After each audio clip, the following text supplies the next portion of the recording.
So, I had a chance to try out the Nikon Z50 for a few days, and it really impressed me. I just want to share my thoughts with you on this tiny little camera. This isn't a technical review. Most of my videos aren't, so don't worry. No overwhelming camera specs here. I'm just sharing my experience as a regular photographer and a camera fan. First up, the size. The Z50 is super small and compact, a lot like my Fujifilm X-S20, but even smaller and lighter. I love how it feels, and the grip, it's solid and very comfortable. I was surprised to see the mode dial on the Z50. Looks a lot like the new Fujifilm X-T50, even though I'm not a big fan of the Fujifilm mode dial. But I love how it feels when switching the modes on the Z50. One feature I really liked was the switch between photo and video mode.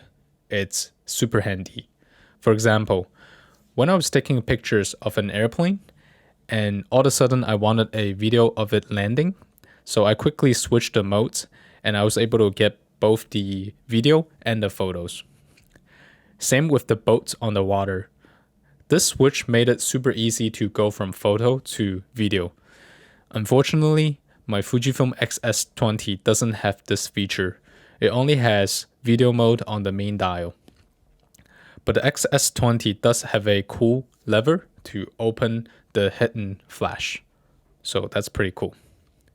For some reason, I think the Z50 captures water very nicely. Maybe it was the camera, or it could be just the water, or even the lighting of that day, but the texture and color were amazing. My Fujifilm X-S20 sometimes make the water look too blue or too dark, depending on the mode that I'm using, but the Nikon Z50 makes the water look like super smooth, and it's got really nice silky texture to it, so I love this photo of the water. My two main takeaways is that first, the camera doesn't matter as much as I thought. The image quality and the color on both my Fujifilm X-S20 and the Nikon Z50 are great, and they each got their own style.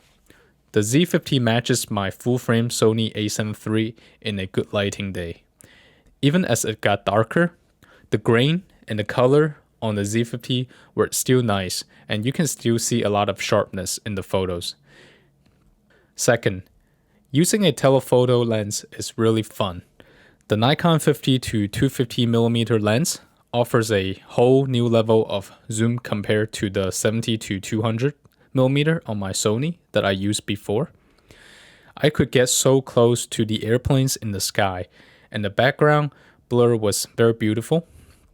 It's worth carrying a bigger telephoto lens for the new perspective it gives.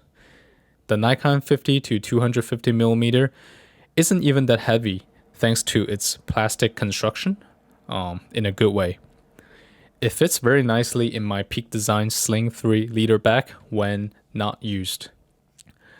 But there are some downsides since it's a budget DSLR compared to Fujifilm or Sony. The build quality has some trade-offs in my opinion, like the button to open the flash cover and the battery compartment's cover feels less springy and a bit flimsy, whereas my Fujifilm, it's spring-loaded and it just feels super responsive. But it's not a big deal. Another downside is the battery performance. The small battery drains after just one afternoon of shootings, about 2 hours, so definitely bring extra batteries just in case. Overall, the Nikon Z50 impressed me, and it was a lot of fun to use. Let me know if you have any experience with the Nikon Z50, and I will see you in the next video.